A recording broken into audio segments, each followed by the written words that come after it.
for Saffron SACAP. Today we have what seems is already shaping up to be a very, very interactive and informative session. So without much ado, I would firstly like to ask my fellow directors to please unmute yourselves and introduce yourselves for those people who don't know you. So Marcia, please, if you'd like to go ahead. Hi, good evening, everyone. Thank you for joining us on another Wednesday evening. My name is Marcia Eliza, and I'm the director responsible for youth engagement and intervention. I hope you have a very good evening with us, and we hope to see you again soon. Bye. Thank you, Marcia. And at this point, I'm going to ask Yemi to unmute herself and introduce yourself, please. Thank you. Okay. Oh, hello. Good evening, everyone. Oh, gosh. Really awesome to have us back on the show. Wednesday evenings. It's becoming a family affair. But we're happy to have such awesome guests on board today. My name is Yemi Abulu Iyuntari, and I'm the Executive Director for Saffron SACAP. And we also welcome all our Facebook friends and family joining us this evening, and have a good ride. Awesome, thank you so much. And without much ado, I am going to introduce Ms. Yemisi Jenkins, MBE, and Yemisi has her team along with her today. Yemisi, I'd like you to introduce yourself and your colleagues, because I think you would do a much better job than myself. So welcome. Thank you, Giz. Thank you, Saffron. For those who don't know me, my name is Yemisi Jenkins. I'm the National Community Engagement Lead in the Home Office Immigration Enforcement. I've got over 22 years, counting here, in strategic and operational role. But in my current role, I've been in this role for the past 4 years now. So what I'll do is I've got Janet Griffiths, our vulnerability lead, and I've got Mercy, our state community engagement officer, but I'll let them introduce themselves. Janet? Good evening. Thank you very much for inviting me to attend this. My name is Janet Griffiths. I'm a vulnerability lead for immigration enforcement, and I'm also the lead for modern slavery. So I help Yemisi and Mercy with any guidance and advice that they need on vulnerability in general and also modern slavery matters. And like Yemisi, I've been doing this for a very long time, longer than I care to remember. Mercy, over to you.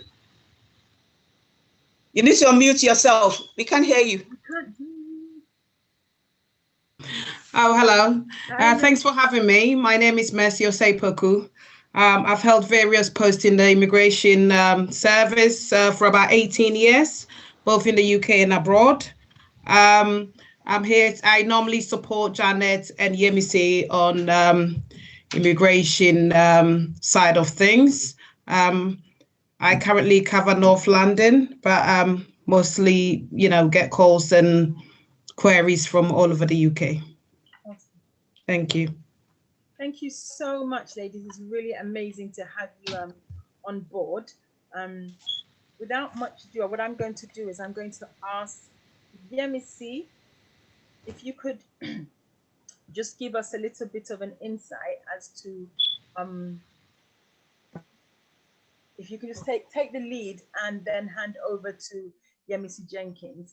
But if you could just introduce, so that just for our Facebook viewers, who some of them possibly didn't get the flyer. If you're just able to just give a little bit of a background. Giz, I think you need to increase the volume. We can hardly hear you. Hear you. Really? Okay. Yes. Right, it's on 100, so I might have to shout. I don't know why. Okay, that's okay. Is that better now? A bit, yeah, better. Ooh. It's probably the service. I really don't know why, but okay. So basically, we just want to give a little bit of background. Or you know what? What I'll possibly do is just go straight to you, Yemisi. It's your show. If you just join your team, and this is for the Facebook our Facebook viewers, I'm just worried about some of the people who may not have received the flyers that went out. So if you could just give an insight into what program you guys are going to give today. Okay, no, that's fine. Happy to do that. Once again, thank you for having us. Now, today, we intend to talk about immigration and vulnerability. And this came about, I think, a couple of months when myself, Giz, and Yemi met up during the NSAS event. I think prior to that, there was a Facebook video that had gone viral. And this was about a young man who had been a victim of, should I say, domestic servitude. And he had gotten in touch with Saffron. And Saffron then reached out to me to say, apparently there's a very high number of cases of similar situation where people who are in relationships are being abused because of their immigration status. And we then agreed that it would be a good thing to raise awareness within the community that if we have anybody who, for example, has come into the country via spouse visa, and they find out that they are being abused in any form, shape, or manner. And usually the line is, oh, I will not grant you your papers, knowing fully well that the application is dependent on the other person. So they do everything to abuse these people. And because these people obviously may be coming from any part of the world, don't know otherwise, so they just do as they are told, and they just suffer in silence. So we feel that rather than for people to suffer in silence, you should not suffer in silence. As a matter of fact, you should be able to speak out. But I know, and Mercy knows, that across the community, across the African community, a lot of this is, even in the Asian community as well, this is happening a lot. So we're hoping that we can raise awareness. We're hoping that we can point people in the right direction tonight to say you don't have to suffer, to say, please, there's help out there. Don't feel that, because A brought me in and he or she is treating me badly, I must stay in that relationship. No, you don't have to stay in that relationship. As long as it's a genuine relationship. In fact, I think Mercy will talk more about that, because one area that Mercy covers is marriage. So Mercy should be able to give us more, should be able to enlighten us about that. And then I'll let Janet take the lead on the vulnerability aspect.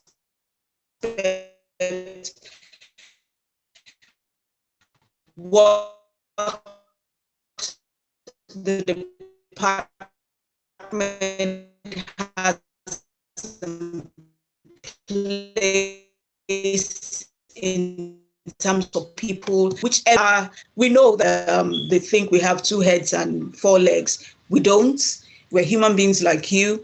Yes, our primary role is to ensure that the people that are in the UK are the right people that should be in the UK. That is our primary role. We will still do that. But what we are saying is that there are so many other things that we do to support people, but people are oblivious of all that help. So we're here today. Hopefully we'll be able to demystify a lot of things. We'll be able to, I think we would enjoy having more questions, and then we can take it from there.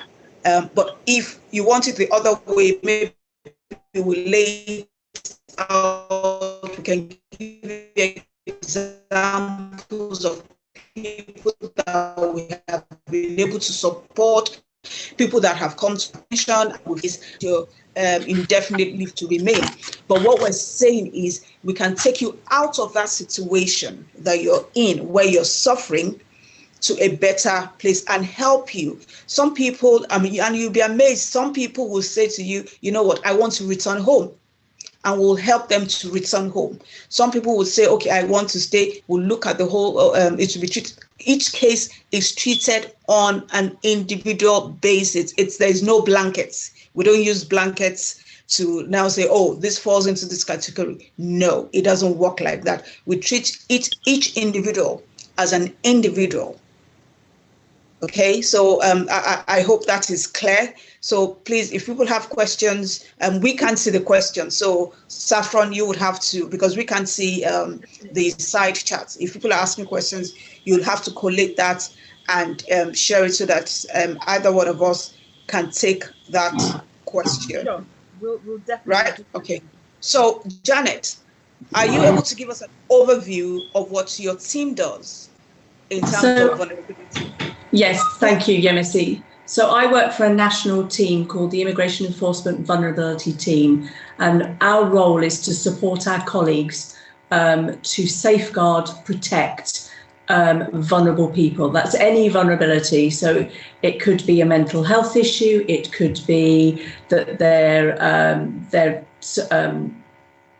exposed to domestic violence. It doesn't matter. And there was also modern slavery. And we've introduced over the last 3 or 4 years the person-centered approach. And what Yemisi has said is true. Whilst we have a job to do, it's more about the way we do that job. So it may be that at the end of the journey, when all avenues of everything has failed, some people may still be removed, some people may be deported. It just depends on the story. But it's about how we get from when we encounter them to safeguarding those people, regardless of nationality or anything else, to make sure that we look at them, we treat them the way that they should be treated, and we can take it from there. So we can either help people directly, depending on what what help is needed, or we can do what we call is signposting to experts. So if it's a medical issue, we would signpost to a hospital or a doctor or something like that. If it's something that's specific, like a domestic abuse, we would signpost to a domestic abuse charity who have the expertise and the resources to help that specific need. We can also use the national referral mechanism, where if somebody is a victim of modern slavery, then they can be referred into this NRM, it's called, where they will independent decision makers will look at their as to whether they're a victim or not a victim of modern slavery. But during that process, they can be supported. They can get access to medical, legal, or whatever else they need. It's about supporting that potential victim out of exploitation and allowing them time to get to recover and then go on with their lives. So that's what our role is. And part of the reason that Yemisi's asked me to come on this is because she often asks me for advice about what we can do in a particular circumstance. Can you just explain to us what modern slavery is, please? Some of us don't know. So modern slavery is where somebody is. It can take place across the world. It can take place during a journey to another country, in your own country of origin, in the UK, and it's where a person is exploited. It could be sexual exploitation. It could be forced or labour or servitude. It can be children could be exploited. It could be things like organ harvesting as well. So Yemisi mentioned about your domestic workers. So there is a provision in the immigration rules where you can have a domestic worker come over and work with you in the UK. But what you can't do, and what's illegal, is if you don't pay them, or you don't treat them properly, or you don't allow them their freedom, or you don't, if they're a child, they don't go to school. So it's about exploiting another human being for some kind of gain.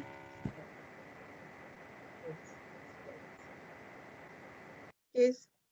Okay, yeah, beautiful. Thank you so much for that. I was just taking some notes because there are so many nuggets that are going to come out from today.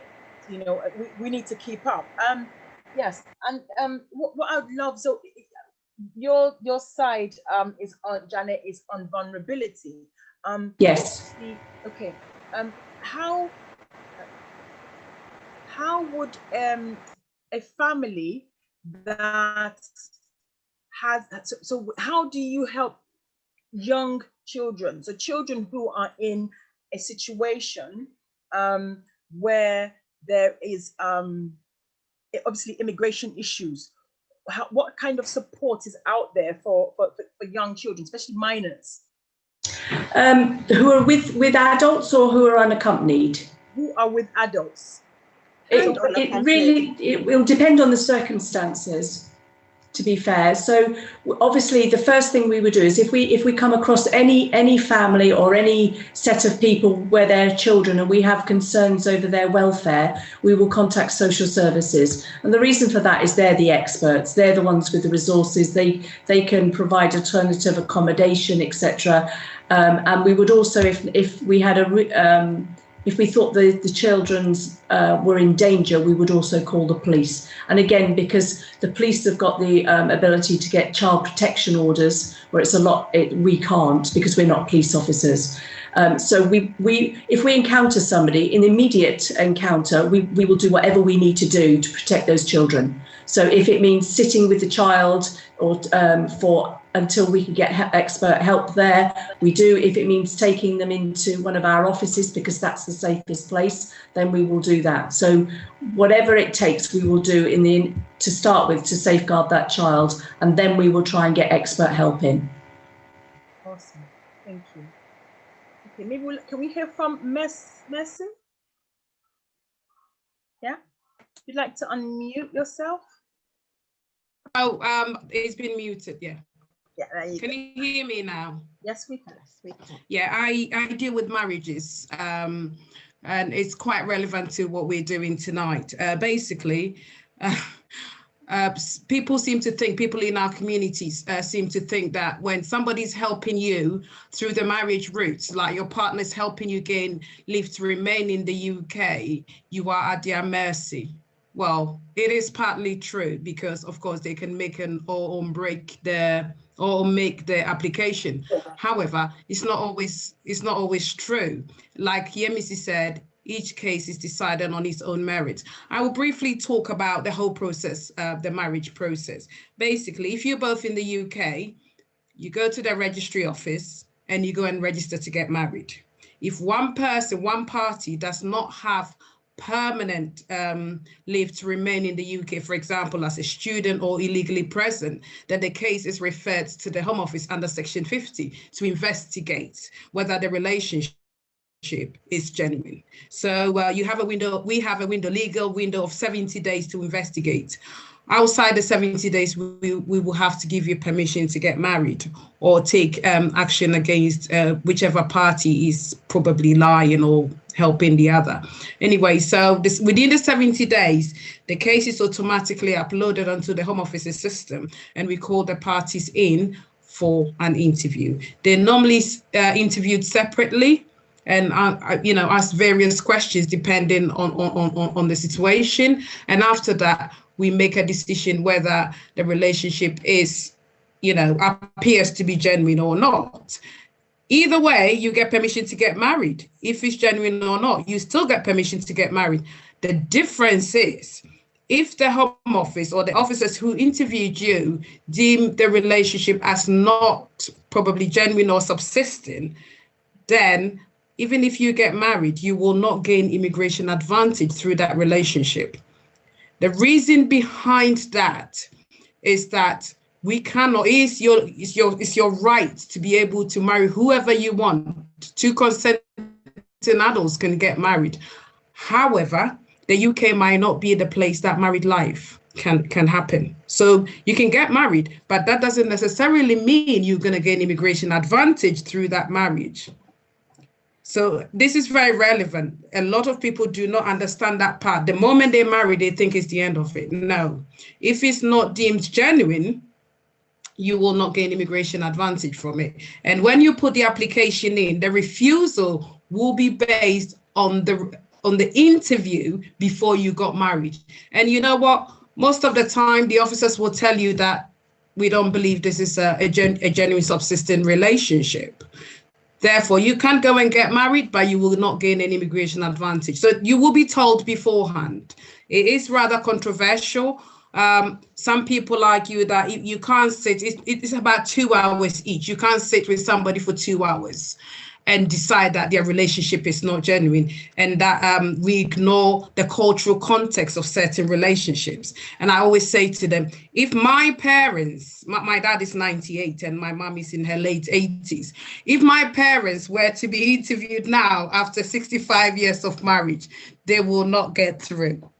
Because my mom will never allow my dad to even buy anything for her. My mom dresses my mom, not my dad, not the other way around. So my dad doesn't know my mom's shoe size. You know, it's just not done because my mom decides what he should wear. And so he wouldn't know my mom does the shopping and everything. You know, I can't remember the last time my dad went and, oh, this is a handbag for you. No, they don't have that kind of relationship. So certain questions like, oh, what did you buy for each other your last birthday? Not every culture celebrates birthday. It is not true. The questions are normally tailored to the case in front of us because we ask for a lot of paperwork. You know, tenancy agreement and, you know, and you don't have to get all the questions right. That is another misconception. They think, oh, because we got 4 wrong. No, we build a picture. We build a picture. You know, not everybody's partner knows their shoe size. That's not it's a misconception. It's all over the internet. It's not true. We build a picture. I remember a case that actually stands out. I was interviewing this Eastern European lady, and I said, oh, you know, when was your day off? It's normally a conversation. It's not even very formal. When was your day off? And she said, oh, last Tuesday. I said, so what did you do in the evening? And this woman started pouring her heart out to me that, you know what, my boyfriend is always out with his mates. It's really getting to me. I get a day off and I just sit by myself on the sofa watching this and that. And, you know, she really just started telling me everything about her life and what she's not happy. This is a marriage interview, for God's sake, at least pretend everything is hunky-dory. But this is what a relationship looks like. It's not perfect. And for me, that was a relationship. They came across as very credible and very genuine. The fact that she was even talking about an argument, you know, it just came up in the conversation. I'm not buying anything for his birthday because he's always out with his friends and I'm not having it. You know, it was subtle, but it did show that there was something there. There was some emotional attachment there. We look at much more than, oh, what did you eat last night? It's not like that at all. It's a misconception. So now let's go into the details. Once you've passed that hurdle and you get married and then you get your 2.5, you know, whichever, there are 2 routes. I think there's a 5-year route and there's a 10-year route. Whichever route you take is not relevant at this point. Let's say you've got your 2.5 years or whatever they give now, or 5 years if it's an EU national. And then coming to the end of that period, something happens and things start to go wrong.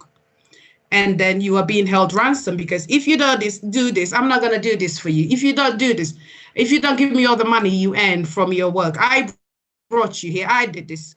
Well, that is an abuse, emotional abuse, financial abuse, so many, you know, different types of abuses there.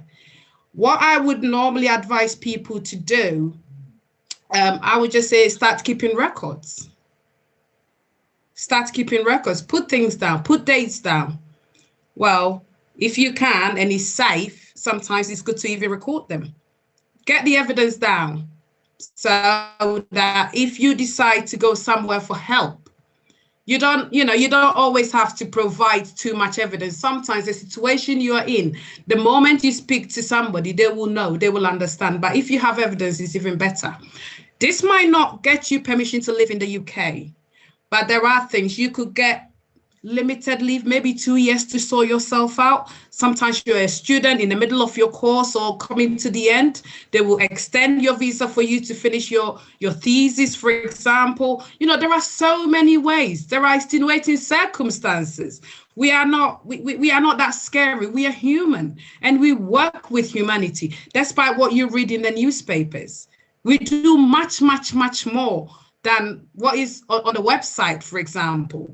each case is determined on its own merit, and therefore we treat people as they come to us. Some people just want a year to sort their mental health out before they go home. I have been around for a very long time, as I've said already, 18 years, both in the UK and abroad. And probably the case that stands out for me was probably about 3 years ago, and it was a Nigerian case. I won't give too much details, but I encountered this person in a mental institution. And I work with hospitals. I have contacts, homeless charities and stuff. And basically what happened was this person, a nice gentleman, was taken to the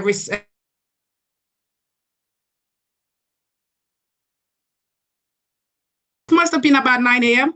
By midday, the nurses were getting worried because they would go and ask him, "Are you okay?" And then he would say, "I'm waiting for my wife." So he was sat there, and then they decided maybe we should give him a drink. Maybe we should give him a sandwich. I mean, by 3 p.m., it was obvious this woman wasn't coming back. This is a horrible, horrible case. So they decided to take his details and run it through the system. He wasn't known at all. And they referred him, they tried to kind of assess him, and they referred him to the mental health unit. So he stayed there for a few days, and then it was ready to go home. Where do you discharge him to? So he was technically homeless, which this charity got involved, and they contacted me. So I went to speak to him, and all he wanted to do was to go back to Nigeria. But I wanted him to be better. And by this time, he was on medication. So I took his details and ran him through all the systems, and he came up with his visa. He had been brought here by a wife.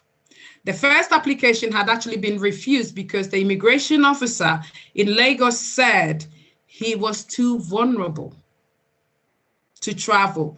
And, they went to court, and the judge said the immigration officer didn't have the right to refuse the application on that level. And that what was she going on? Because at the interview, the gentleman did not have the capacity to answer the questions correctly. And that's what she based her refusal on, and that he needed to be safeguarded, and that he needed, somebody else in the room to make sure he'll be treated correctly in the UK. So as it happened, this is exactly what happened when he arrived here. He had been taken to the hospital and just left there for 7-8 hours, no food, no drink, and he believed the wife was coming back. This was a horrible story. Anyway, and this man is about 6'2", really, really handsome, striking man, very respectful, eloquent, everything. So anyway, in the end, he wanted to go home, but I wanted him to be better before. So we worked with him. We tried to get some money for him to get some shopping. And then I worked with a hospital to get 6 months supply of his medication. And then we also worked out how he didn't come from Lagos. So we had to work out how he could get a ticket on the bus to his village, which was a 2-hour journey. So I looked into all that. We managed to get a contact in Lagos to look out for him. All this was arranged probably within a week. And he took my details. I was quite worried. I was like, what if something goes wrong when he's out there? What if he forgets his medication? When I first met him, I didn't even talk about immigration. All we talked about was West African food. We had a little bit argument about the jollof, the Ghanaian jollof and the Nigerian jollof. We did that. And then, I talked about the Nigerian foods I like and what I ate when I was in Lagos. And then he argued that this was better. All we did was talk about food. I found out he liked food and I liked food. So we did discuss food on the day. And then, so we built a rapport. So every day I would go and see him, and then it became every other day. So I think the whole process took about 3 weeks. And I got him to go to the Nigerian embassy with his nurse, caseworker, to get an ETD, which he did. It was quite easy. He went. He was eloquent, educated, everything. So he went there, filled all the forms, and he was issued. So he came back, brought it to me. another 3-4 days. We decided when he wanted to travel, what time. He had an input in everything. You know, he was happy with it. He was looking forward to going home. He was happy to see his parents, everything. You know, he had a solid family back home.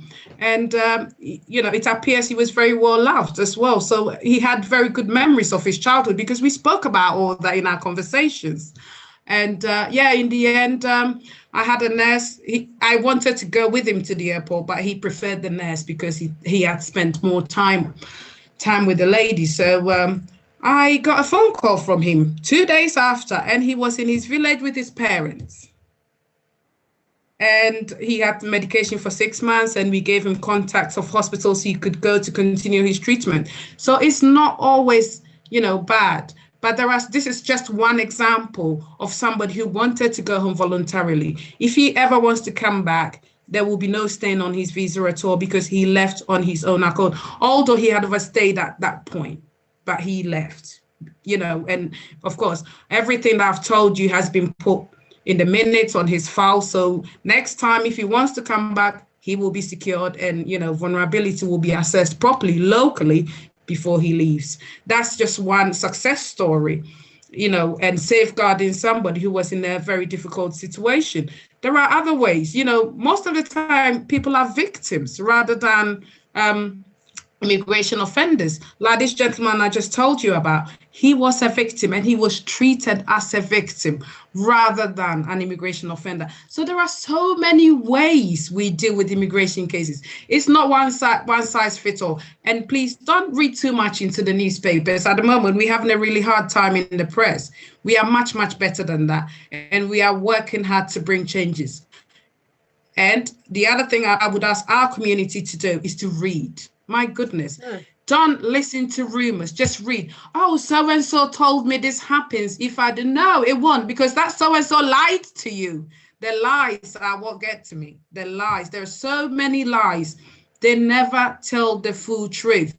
You know, oh, this person said when she came to us for voluntary departure, you detained that person because she did not tell you. She's probably got 7 names, 8 dates of births, and you know, refused to engage with the Home Office for 20 years, you know, not 20 years, but maybe 5 years, and has done this. And, you know, there is so much going on with that person compared to you. So just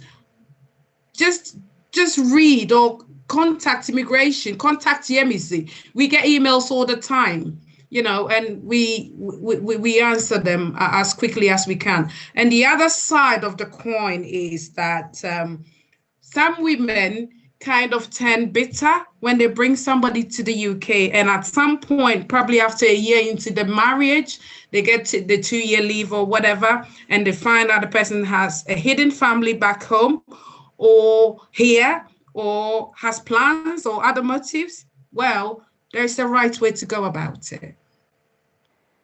You know, of course, we can be angry, we can be bitter, but we are human.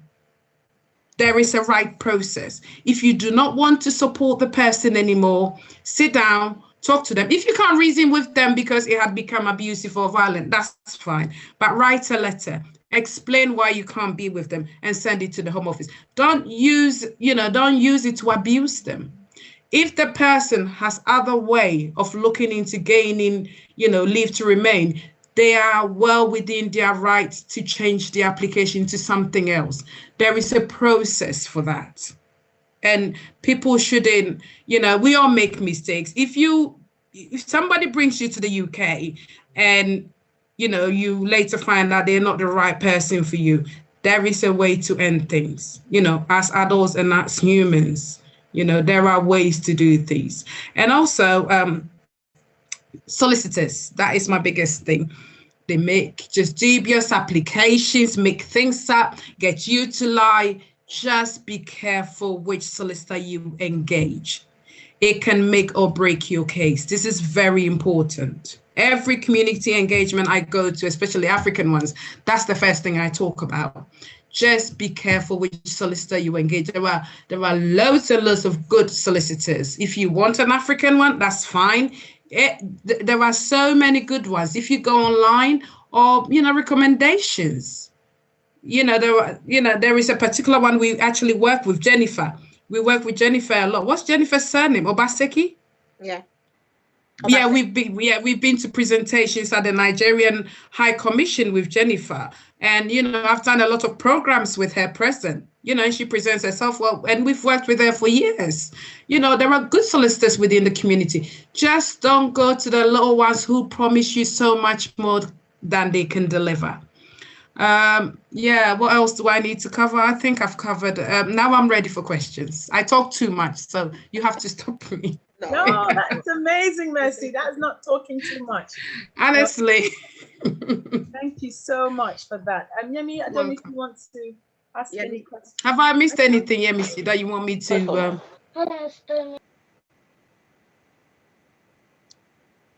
I think you're muted, Yemisi. Okay, yes, she's muted. You muted me. Yeah, go ahead. Yeah. Oh, okay. Can you hear me now? No? Yeah. You still need...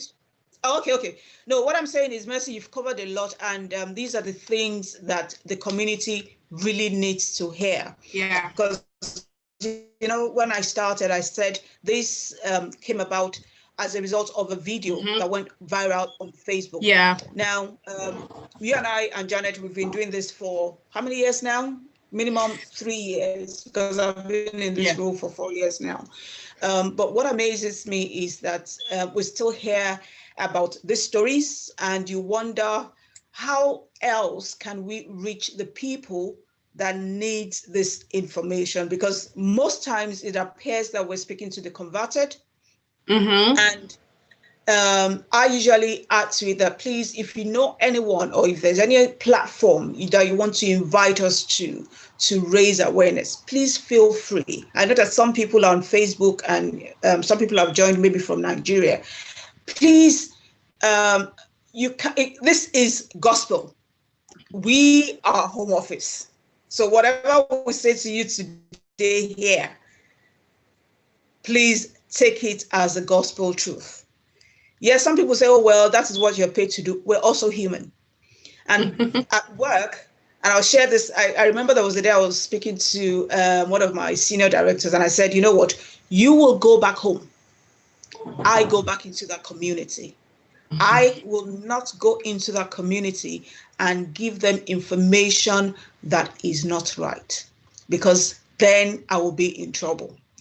And we have done this for so long now, but we know that a lot of people still need to hear this. I was just going to add something to what Janet, Mercy said. Now, the example she used was of someone who went back home, who wanted to go back home, and we helped the person to return home. There's a case of another, I have, in fact, 2 cases. I'll speak about one of them. It was a woman who was brought into the country under the pretense of she was working for an elderly woman back in Nigeria. And then, you know how we promise, just to, as reward, to come and visit the UK. What she didn't know was that the woman's daughter, this elderly woman's daughter that lives in the UK, had just had a baby. They didn't tell her that.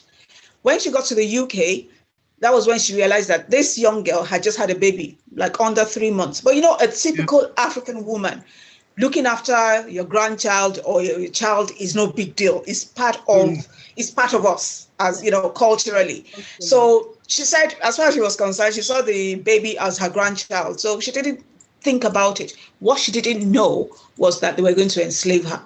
So what then happened there was, in fact, when she landed, I think they only allowed her to make 1 call home. Yeah. And that was it. Yeah. And then she kept asking the lady that, okay, how much are you going to give me now that the situation has changed? Bearing in mind, this is someone who is not literate and who is not educated. So she can only go by what she has been told by these people. She started looking after the baby. They told her that 3 days in a week, she needed to sleep in the baby's room. 1. Yeah. She wakes up 5 o'clock in the morning, doesn't go to bed until 11. Ladies and gentlemen, this is London. Yeah. This is in the UK. In fact, this happened in London. Yeah, West London. Number 3, she was made to wash clothes with her hands. Despite the fact that they had a washing machine in the house. She was told that she said there was a day she had blisters on her hand, and she couldn't do as much. And then later in the night, she was hungry, and then she, decided to make some rice. And when you're cooking rice, the smell of the rice will filter. This girl, interestingly, the lady of the house was a 30-something-year-old girl. Yeah. Exactly. I could see that expression on your face, Giz. This 30-something-year-old girl rushed downstairs, shoved the woman aside, emptied the rice in the bin, and said she hadn't done enough for the day, and how dare you eat? Yeah. Now, let me give you another shocker. And this is where our religious leaders come into play. Whenever they go to church, the husband will slide a pound into her hand so that she can put into the offering.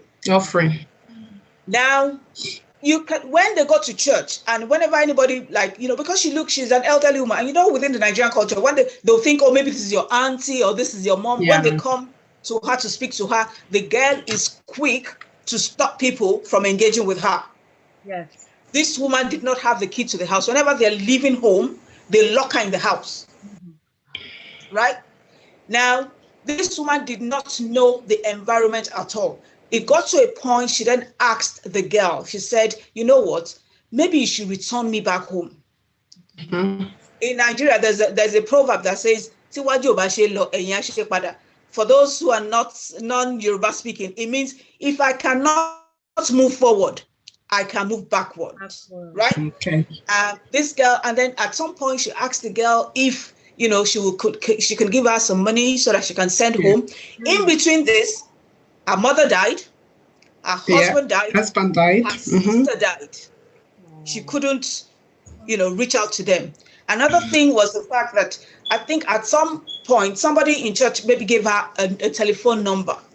So she called. How they, were able to give her that, is another story. But she then used the phone in the house to call this number. When the girl came and found out, guess what? The girl said the cost of the telephone call was £50. This woman swore on her life that the phone call was not even up to 5 minutes, let alone 10 minutes. But the girl said it was £50. And so she like, okay, what about my money? She now said, well, I met you through my mom. So even if I'm going to give you any money, I would have to send it to my mom in Nigeria. Yeah.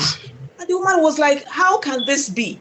So eventually the older woman came to the UK, and this woman begged her that, okay, if I had wronged your daughter, please appeal to her. I am sorry. This is someone that hasn't done. You can see how all of a sudden she is now feeling that she's still doing her a favor after all that she has gone through.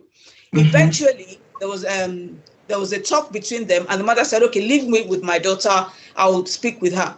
They didn't realize that she hadn't gone too far from where they were having the conversation. So they were speaking in the local language that, you know what, yes, we'll take her to the Nigerian High Commission, we'll get her her papers, but that money that you're supposed to give her, we're going to take out the ticket money, we're going to take out all the processing money from the whatever. So eventually, I think by the time the figure that probably she would have earned was maybe about £100 or £150. So she then said, to herself that I have lost my husband, I've lost my mother, I have lost my sister. I'm not going to be going back to Nigeria with £100. Well, long and short of the story, I think about 2-3 days after they all went out, but the garden door was open somehow. And she said she stepped out. She didn't know where she was going. She didn't know anybody. She just jumped into a bus. And luckily she saw a black man on the bus. And she went to the black man to say, please, I'm looking for a Nigerian church.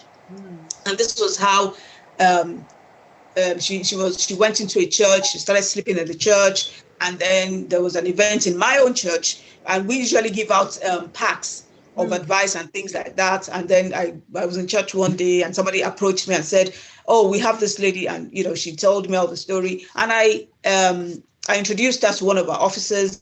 Well, the long and short of the story is we have granted her leave to remain in the UK, right? Because we looked through her story. Her story was genuine. Guess what? It was so bad that she said if the young girl stands in front of her, she cannot recognize her face. Why? Because anytime she was talking to the girl will say to her, how dare you look me in the face? This is a 30-something-year-old girl. Yeah. So we have cases of people who would say they want to stay. We look at the story. Can you still hear me? I can see something. Yeah. Okay. Yeah. So please, like Mercy said, like Janet said, there is. We don't. We treat people like as human beings. We're people centered, people focused. Yes, there's a lot of things going on in the papers, and as you know, there's always a spin to things. Yes, you can say, "Oh, yes, that is what we say," and we're not saying that people have not had bad experience. Don't get us wrong. Yes, we will get it wrong at times. No doubt about that. We are not glossing over that. But I can tell you that majority of the time we will get it right. And where we don't get it right, we will work with you to amend the situation. And if you feel that, you've been in a situation where you've not really gotten the support or the advice you have, that is why we have my team. And like I said to you, I lead on Nigeria. I have colleagues who lead on India, Bangladesh, Albania, Pakistan, China. Currently, the role for the China lead is vacant. So we have leads for all those countries, and we're looking to have leads for other countries. Now, in my own case, even though it says Nigeria, I also lead on other African and Caribbean countries. So don't think that, because I lead on Nigeria, if I'm a Togolese or I'm a Cameroonian or, somebody from South Africa or from the Caribbean, no, please feel free. Feel free to drop me a line. Feel free to reach out to us. Let's just have a conversation. And like I said earlier, also, we're looking for platforms. We're looking for places where we can reach more people, because it appears that we're preaching to the converted all the time. We need those people who are in this situation so that they can hear from us that there's help out there. So I think that is it. Janet, would you like to add anything to it? She's muted. She's maybe muted. the host has muted. Maybe the host has muted her. Can you hear me now? Yes, we can. Yes. So just one thing to remember, it's really important for everybody to realise that we can't help you unless you ask for help. We can't force you to accept help, and we often don't know that you need our help. So although it may be that sort of colleagues like Mercy may have to serve you some paperwork and things, it doesn't mean that at the end of the day you will be removed. But we have to start that process to regularise your stay, or try and put you down the right route for whatever extension or leave to remain it is. But you have to come forward, however you do that, and ask us for the help, because we don't know what's going on unless you tell us. That's really, really important. And as Mercy says about the solicitors, don't believe all their wild claims. Make sure that they're registered properly. Make sure that they are allowed to give you the advice that they say they do.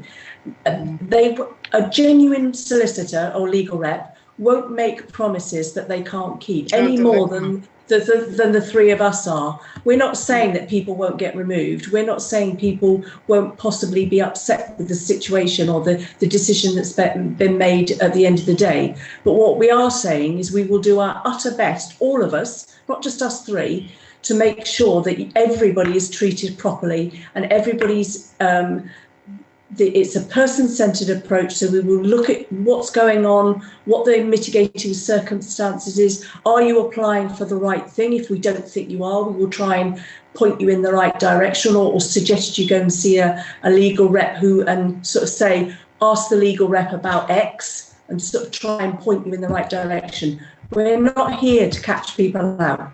That's not our job. That never was our job, and it's certainly not.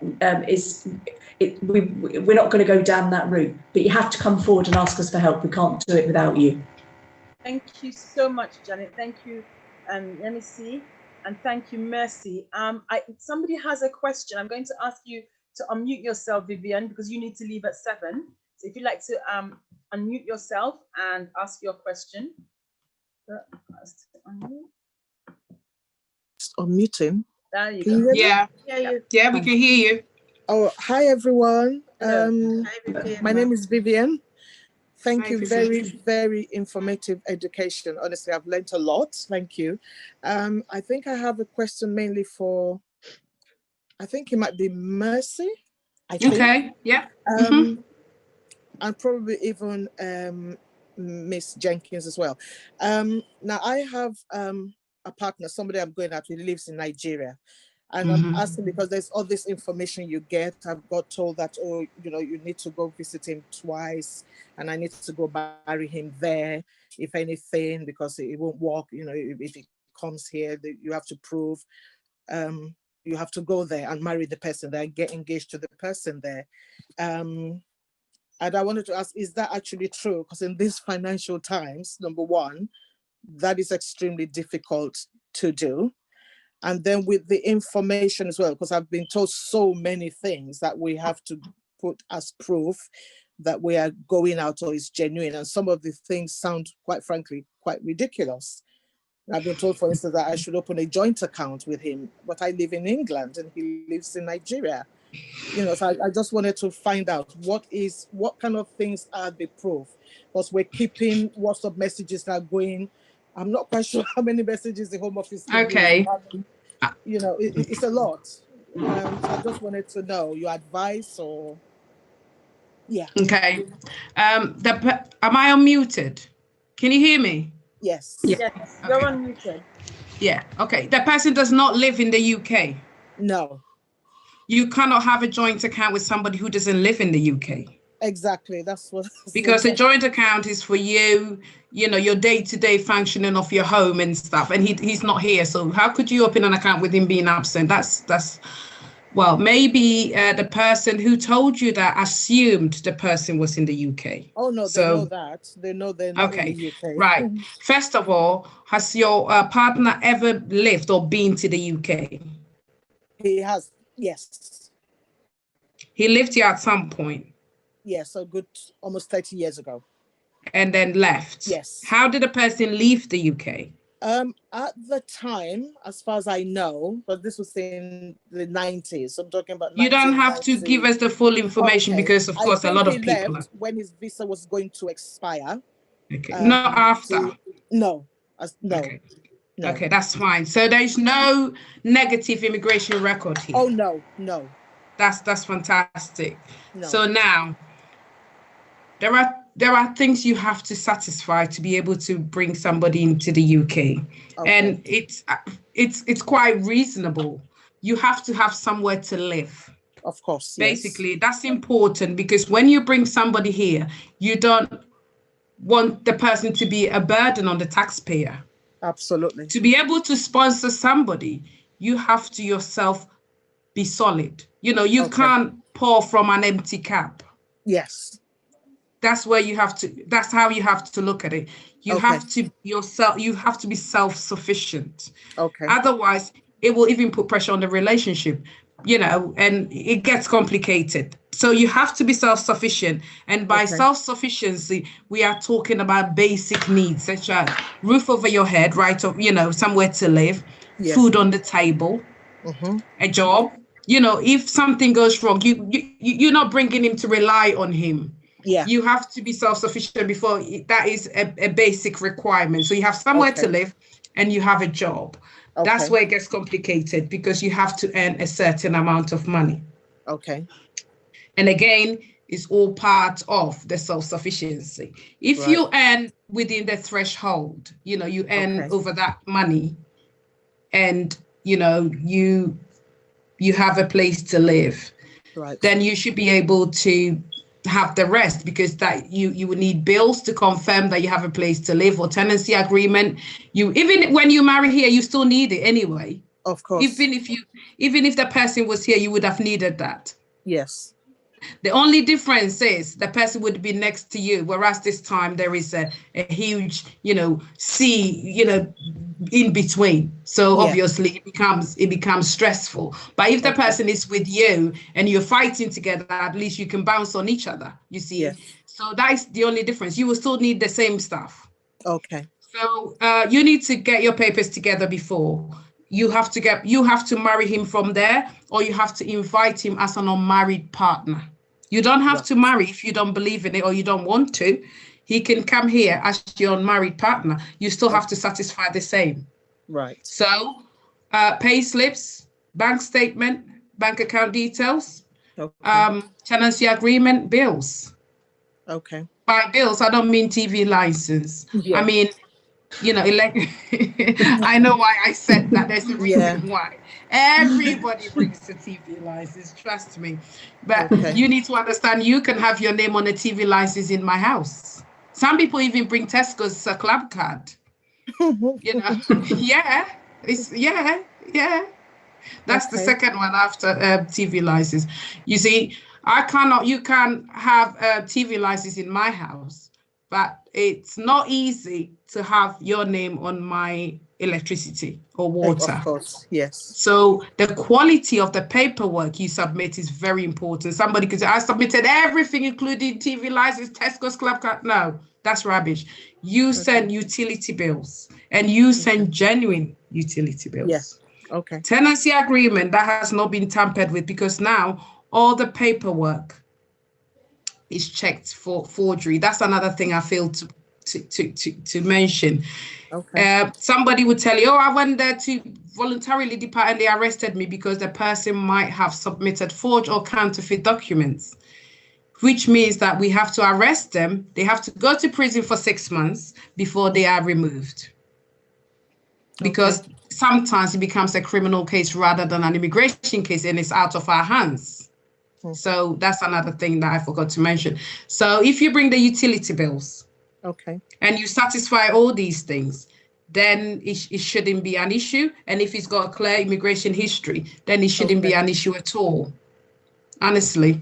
But because it's personal, I don't think we should be having that conversation here. So we will have a separate conversation, because you know, this is public and on Facebook, and I don't want us to be talking personal matters on here. That's fine. What we will do, Vivian, we will will signpost you. We will intervene, and we will bridge that gap. Yeah. So we will have a separate conversation, because everybody's listening. It's not right. Okay. Can I just say one thing before you move on that? Yes. Sorry. Don't forget that all this information about what you need to prove for any visa is on the gov.uk site. Yeah, so what Mercy and Yemisi said about reading and doing your homework, you don't have to have a legal rep to make this application, to make any application. But what you do need to do is know what you're talking about and know exactly what the criteria is and what the documentation is that you are expected. And it's all listed on there in black and white, exactly what you need. So don't listen, and I know it's been mentioned before, oh yeah, you can do it with your Tesco's club card, or you have to do this. Don't take that as being the truth. Do your homework, read it on the internet, because again, like we were saying, that we will only tell you the truth. We will never make promises to you that we can't keep. The gov.uk site will not lie to you. So whatever the criteria is for whatever kind of visa or application, it's on there in black and white. Okay. Yeah. Also, can you hear me? I can hear you, yes. Following from what Janet just said, some people read it, but they don't understand because English might not be their first language. Can you use resources of, people, your children? When I'm struggling with IT, I get my sons to help me. They are amazing. I'm too old. So I let them do the IT stuff for me. They are really, really amazing. Oh gosh, I need to plug in my computer. Also, friends you trust, friends' daughters, friends' sons, people you trust, or people who you think, know stuff like that. Sit down with them and go online and read with them and see if it will help you. Yeah. Okay. Thank you so much. Thank you. That's okay. I have a couple of questions from Facebook. We're asking, what is the earning threshold for a spouse? Oh my God, I think it's about 16,500, unless it's gone up. I thought it's 18,000. 18,500. It was 16. It's gone up by 2,000. 18,500, I think. 18, isn't it? This is another thing. It's on gov.uk. Yeah. Yeah, it is on there. Okay. The other one, sorry, we need to will having a baby with someone with a visa get you a visa? Or can is the word, can. If if you had a baby with somebody who already has a visa, can they then apply for a visa? Where is the person, in the UK or abroad? Okay, Dolores, is the person in the UK or abroad?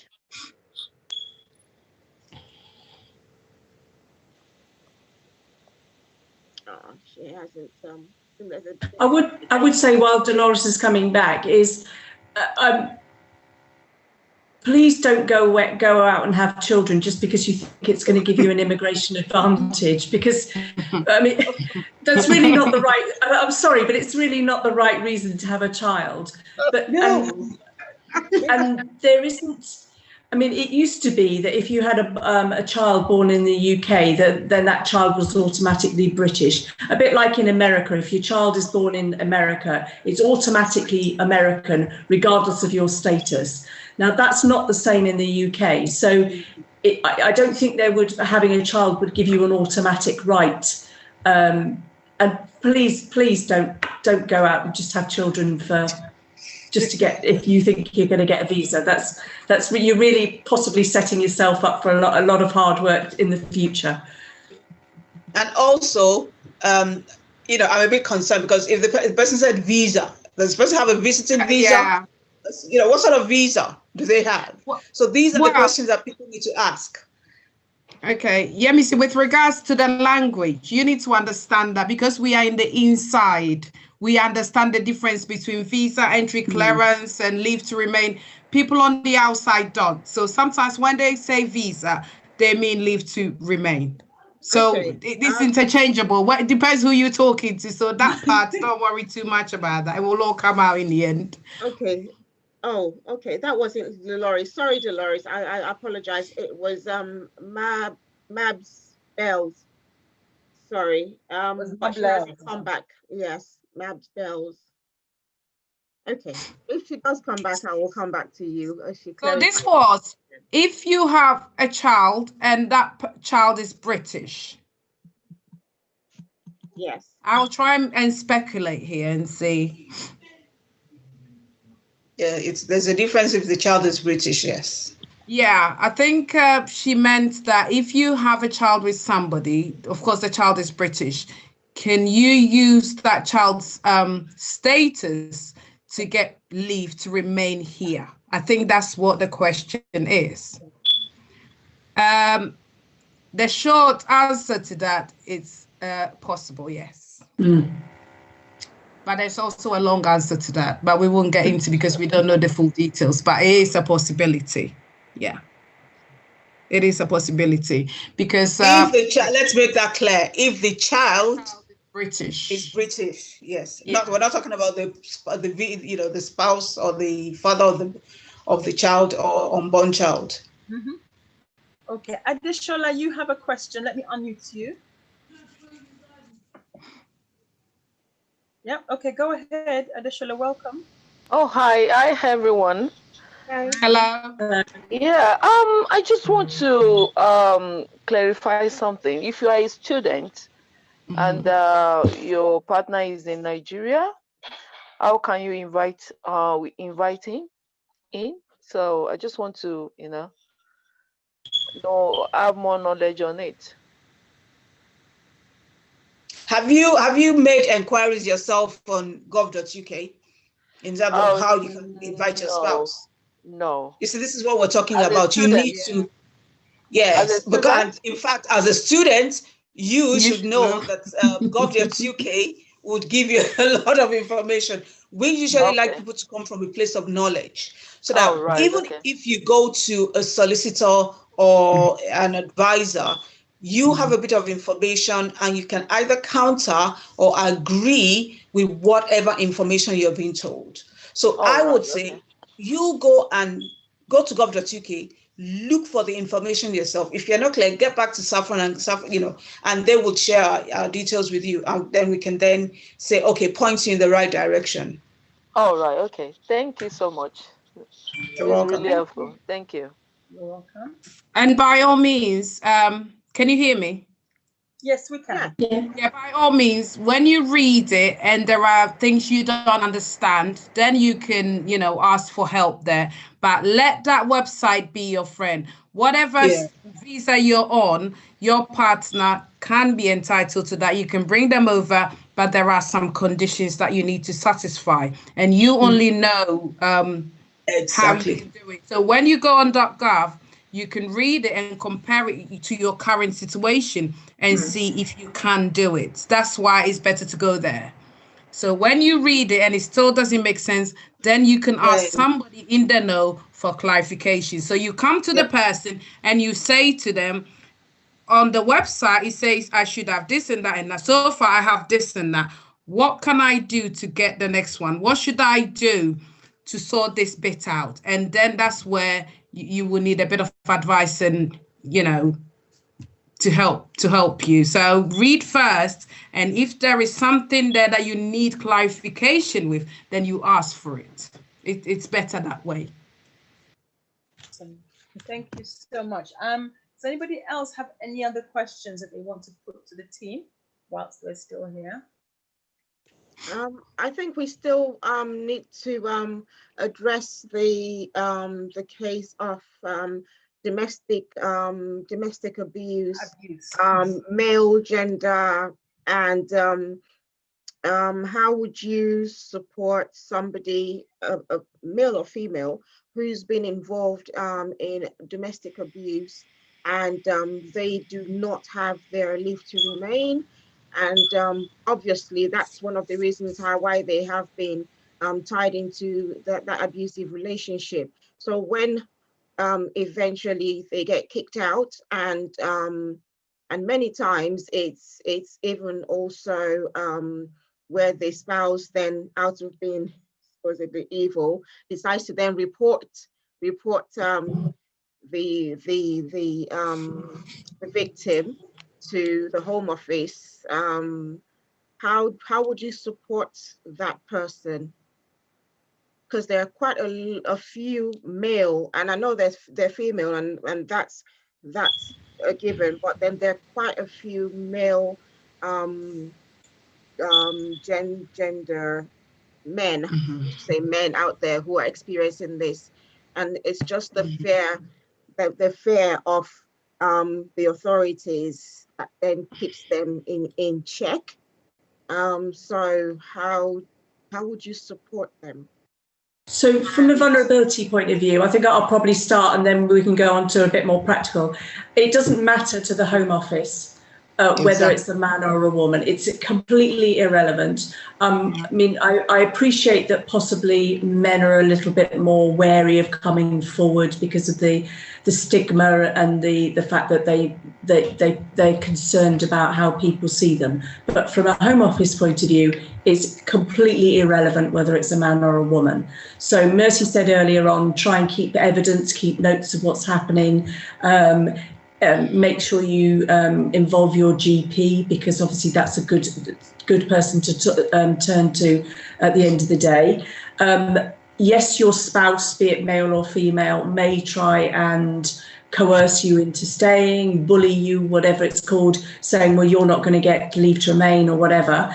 If it gets to the stage where you can't stay or you get kicked out, then come forward and ask for help. So initially you can come to us and we will have a look at your application and see what we can do.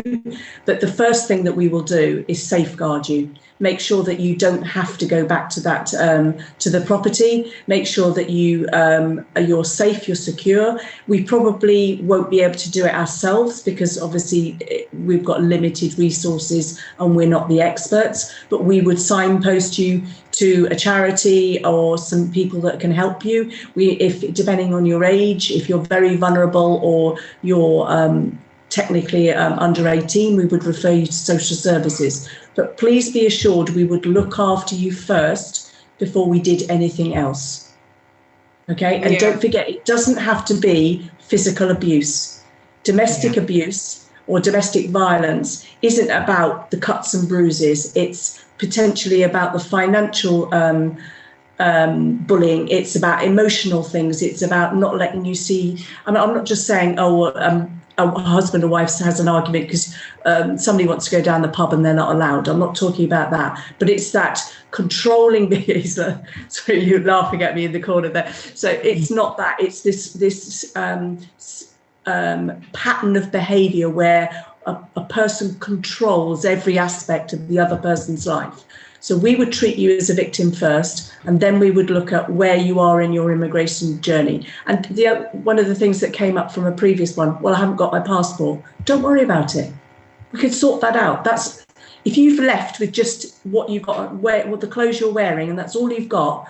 Don't worry about it. That happens. Unfortunately, it's very sad that that happens. So please don't worry about it. Come forward and ask for help, and then we can see what's happening. And just because you've had to leave that relationship doesn't mean to say that you won't go on to get leave further down the line, because there is a way that you can, if you are on a path to settlement as a spouse, male or female, and you've had to leave that relationship because of domestic abuse, you can get leave under discretionary leave to allow, as a victim of domestic violence. So it's not like, oh, well, I've had to leave, I've got no passport, that's it, I'm going to be bundled into a car off to the airport on the plane before we've even said, can I have a drink, please?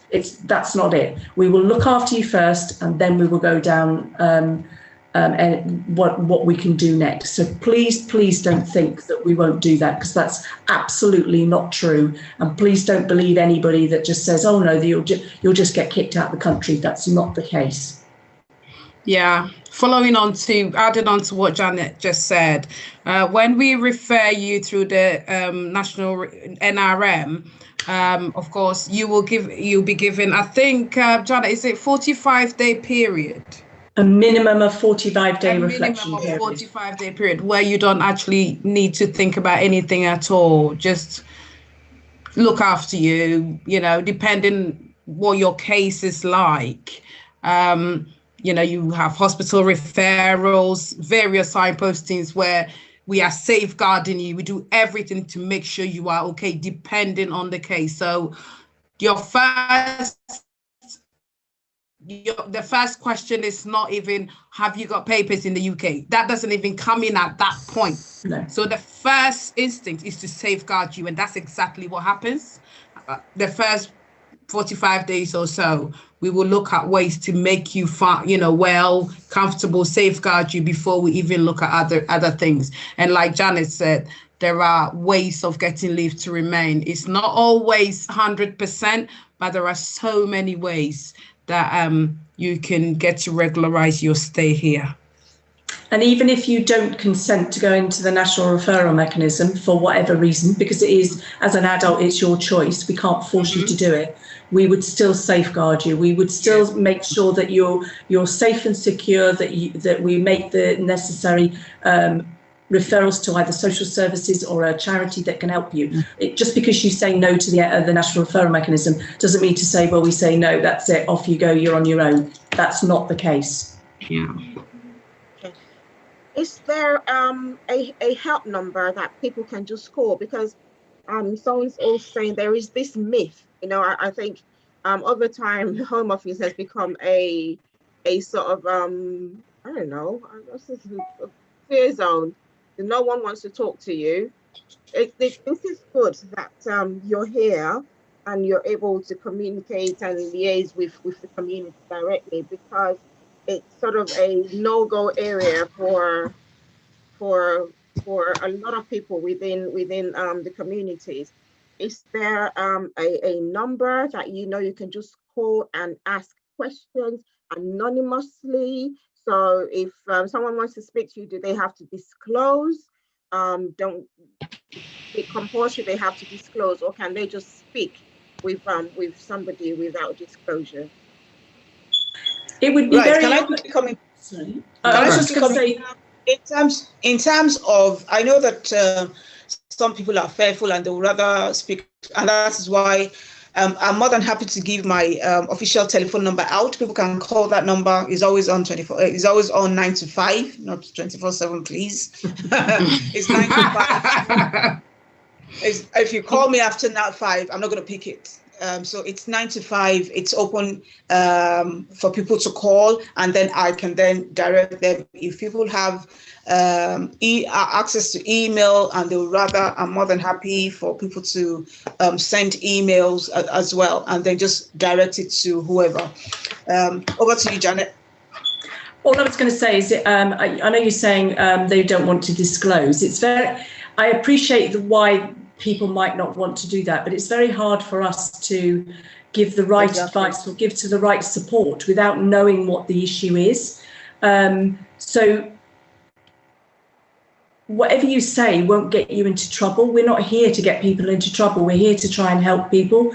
So it may be that really we need the whole story and the whole truthful story, not the sort of one of the things that Yemisi was saying about earlier about, and I think Mercy mentioned about they come up with this story and they forget the sort of vital bits, and you all think we're really horrible.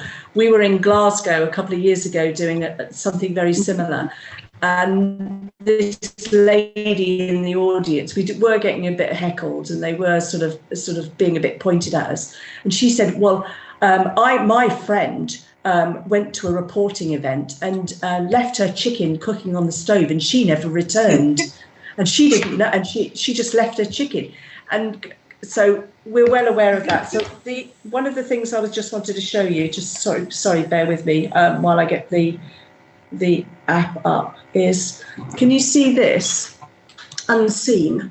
Now, if anybody's got any concerns that they might be a victim or about a victim of modern slavery, this is an app you could download onto your phone, or there's a helpline which is 08000 121 700, and they are an independent. They're nothing to do with the Home Office. They're an independent charity. That you will be able to say either you're concerned about somebody who may be a victim of modern slavery, or if you're a victim of modern slavery yourself. So don't forget that would be your domestic servitude.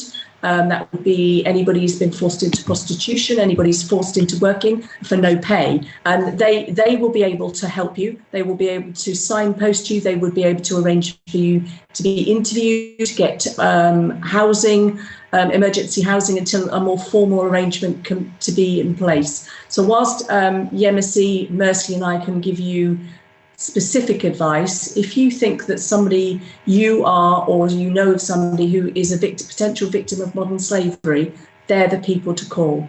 It's 24/7, it's a free service. You only have to pick up the phone. They have access to interpreters as well. So if you've got somebody that is not very good at understanding English from whatever language, they can get interpreters. But I would suggest it's a really good app that you can download. And it gives you all the things to look out for as well. So I would really recommend that. And whilst Yemisi may not be 24/7, that helpline is. And they would, if we need to be contacted, they will reach out to us. So, I mean, for people who don't trust us, they're independent of the Home Office. So that is, in fact, I would encourage people to go to them, because they don't work for the Home Office. They're NGOs, and they will then reach out to us. Yeah. Right, Taiwo, you've had your hand up for a while. So sorry about that. No worries. So can I just say that if people have personal, I wouldn't, we wouldn't want to encourage people to ask personal questions, because we're in the public, on social media, Facebook. So general questions, yes, but if people have personal questions, we can have that. We can arrange something. I know that if we were all on Zoom, we could do like going into a private chat room. As a matter of fact, before I leave, we also have immigration surgeries that are being done virtually. Mercy, maybe after this person asks, is it his question? Yeah. Maybe Mercy can talk about the virtual surgery as well. Mm-hmm. Okay, go ahead. It's not a private question. It's a general question. And I don't know if you remember the details of the story. It was in the news. I've been trying to find it. I can't find it. So if you don't remember, then we'll just move on. But it was a couple in Bristol, I believe, and it was an Englishman married to a South African woman who he had, I think, sponsored, and she'd come to the UK, and they were living together.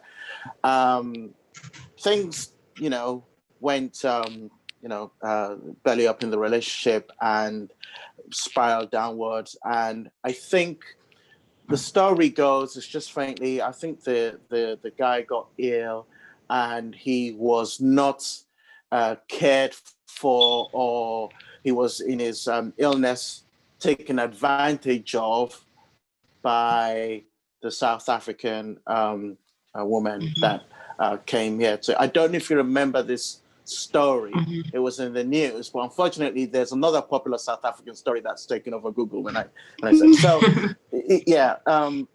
So my question basically is, this is a bit of a twist on the examples that have been given. That's why I'm raising it, because put yourself in the shoes of the South African lady. Okay, she's here in the UK, married to this nice English guy, and probably with the determination that she's going to see the process through, even though there was trouble in the relationship. Because I can remember at the time the story made news, all I was thinking to myself was, look, why didn't you just go separate ways? Since, and he was just being nice, not wanting to kick her out or put her into the hands of immigration, who might say, okay, you've got 2 years and then you're going back, or something like that.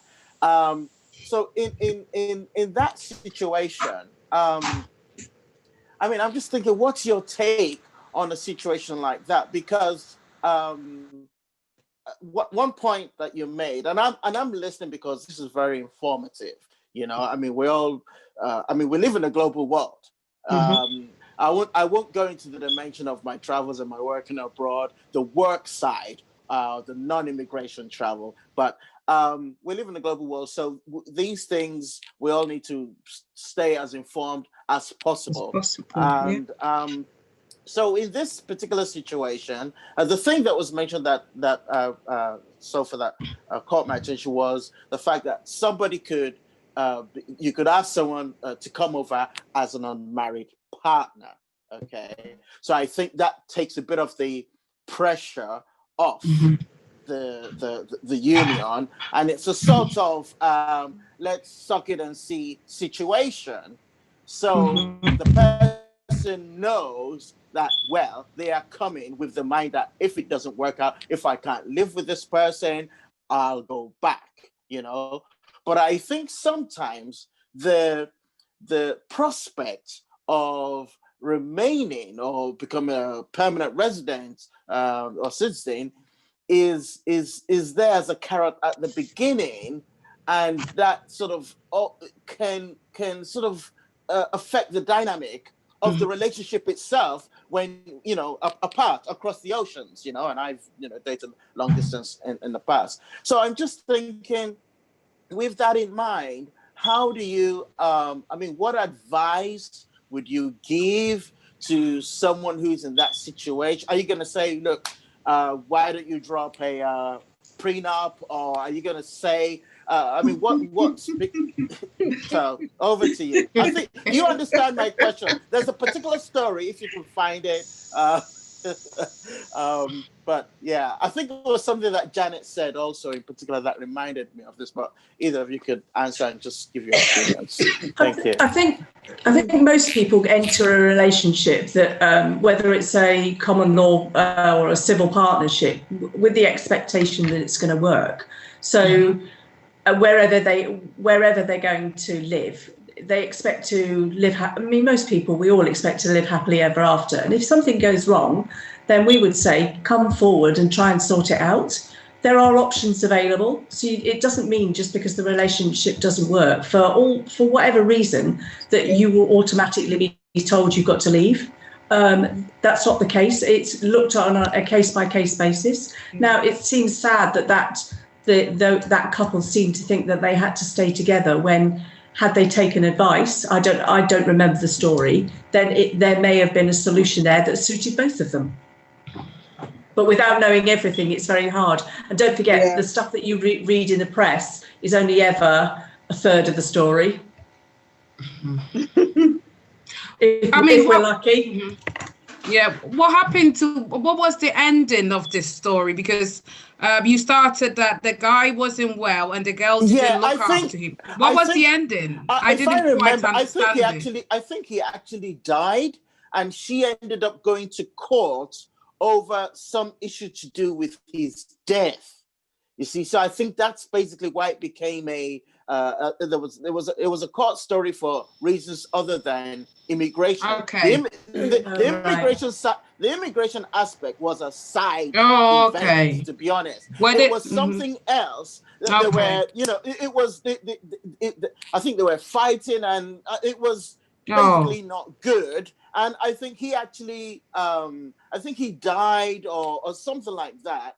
And I thought to myself, what a way to for what seemed, at least from where I was sitting, a decent guy, and here's this woman, and he loved you and wanted you to be his, happily ever after, and brought you to the, and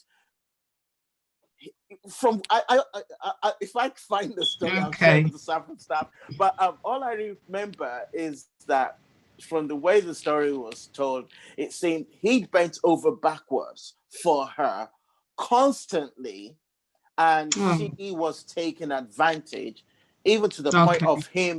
And I think it was almost a case of that he probably swore over his dead body that he's not gonna tell on her, or it was probably, I think it was something like that. But it was his family. It was his family that brought the case, I believe.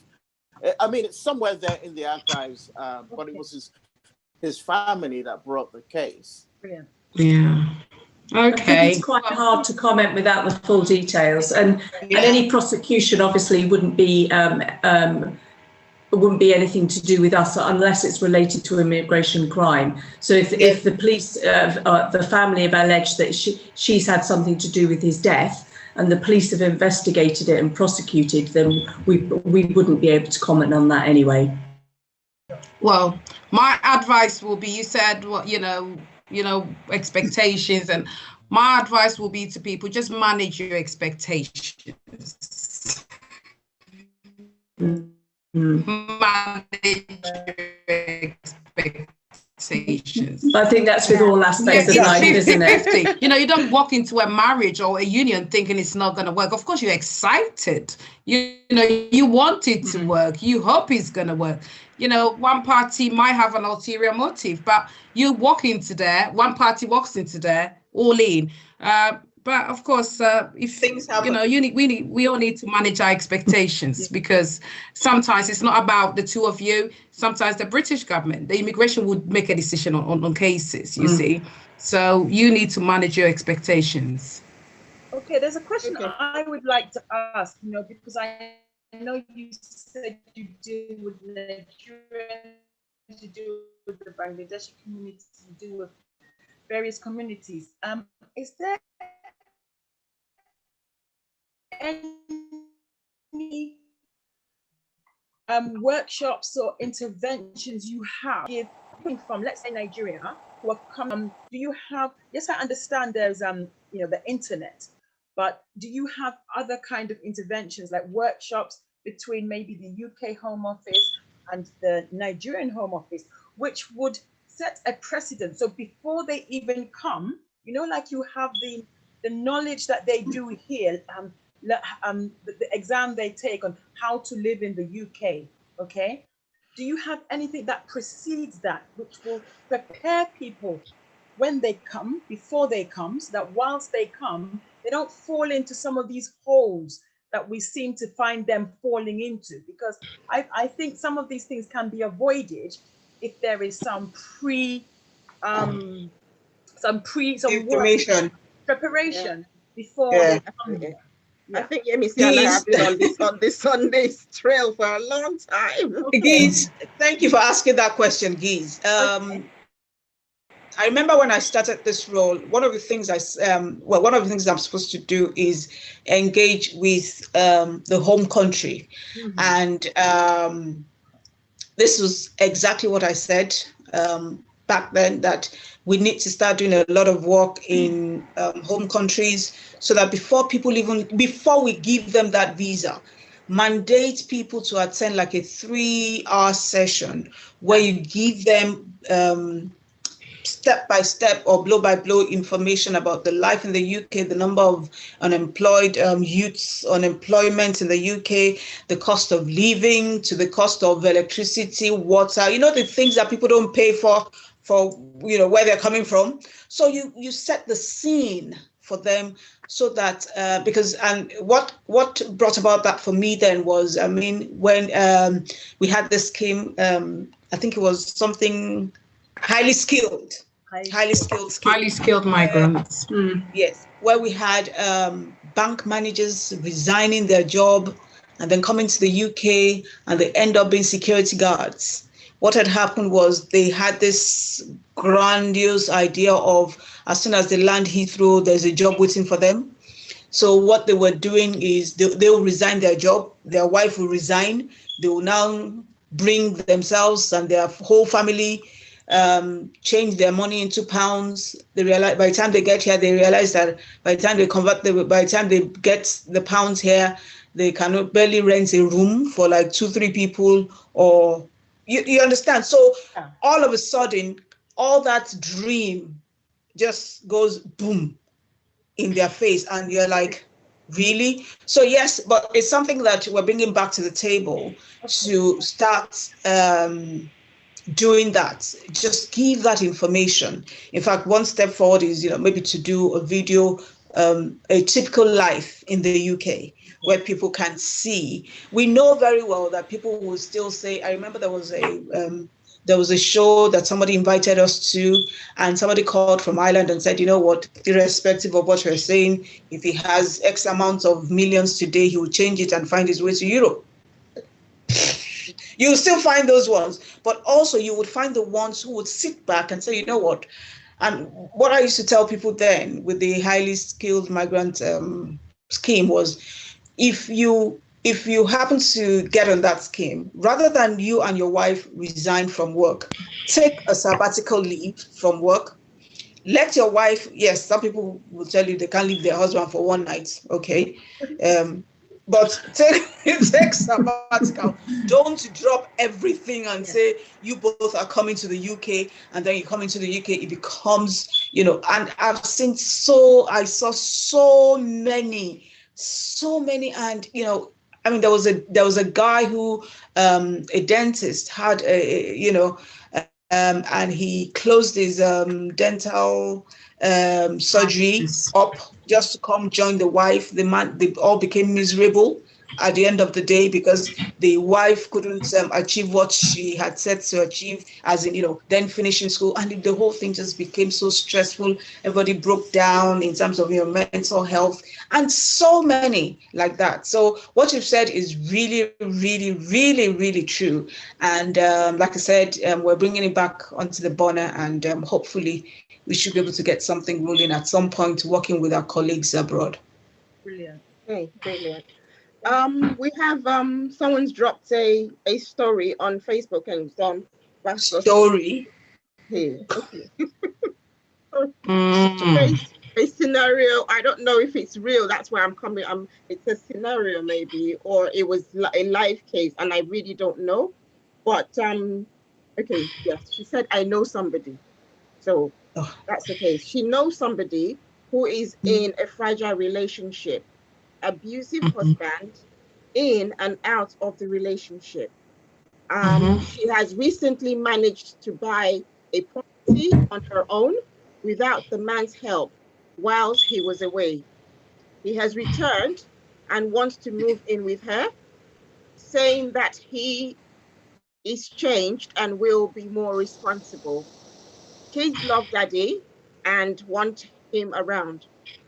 she is ready to give him another chance, but very wary, concerned that he will abuse her again and eventually break up the relationship finally. The question is, if they do break up and divorce, will he have a claim to the property which she has bought?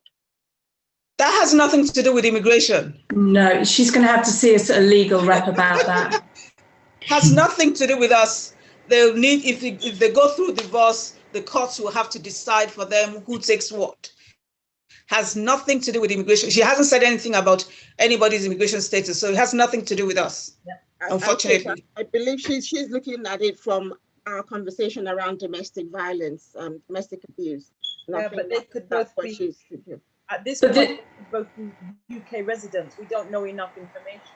Exactly. And we don't know what the law is about dividing up property and things. That's completely out of our expertise. And we not only are we not qualified, I would hate to suggest something that turns out to be wrong. Again, go to Citizens Advice if she's got no money. They'll be able to help her, or have a look on websites. But if you are going to see a legal advisor, make sure it's a properly qualified one. And if she's a victim of domestic abuse, then the number that Janet read out, you can get help. Even if she goes to Citizens Advice Bureau, if you're a victim of domestic abuse, they can help you. Yeah. And don't forget that's free advice as well. Can you read that number out again, or the name of the organization? The charity is called Unseen. Okay. And the phone number is 08000 121 700. 121 700. Okay. But that's more about modern slavery. So there can be a difference between modern slavery and domestic abuse. Domestic servitude, if you see what I mean. There can be a difference, but certainly they would be able to advise. Or Citizens Advice. And if she has a look on the internet as well, there's loads of charities and advice on there about domestic violence. And that goes for men as well. Yes, and there may be some that would actually be local to her. So if she types in her local authority where she lives, that she's a victim of domestic violence, she can get something that is local to her, and they can provide that support for her as well. And just to not leave the men out, there are loads of charities on the internet just looking at protecting and safeguarding men. Men and women are obviously very different. We know that, and their needs are often different. So if anybody does need any help from a domestic violence or anything else, there are charities on the internet just for men. For men, yeah. Awesome. And also, I don't think there's a very serious aspect of immigration that hasn't been covered today, and that is immigration and employment in the UK. And the reason I harp on this is years ago when I worked in the bank, I found there were a humongous amount of Africans who were working in the UK, who obviously did not have status. I know things have obviously got a lot better, because we're talking about maybe 15, 20 years ago. Things have got better, but we still have people in the UK today who have found themselves in such positions. And where you have said there is a wealth of information on the internet, that being said, you will be surprised the number of people that do not know this, probably don't have access. So what could you put out there, the do's, the do nots, because obviously we have a wide community watching tonight. What should they be doing? What should they not be doing? And who should they not be listening to? Because our community listen to everybody but yourselves. Right. The role of the National Community Engagement Team. And platforms like this, just like you said, there's no point just putting it on the internet because they won't go on the internet.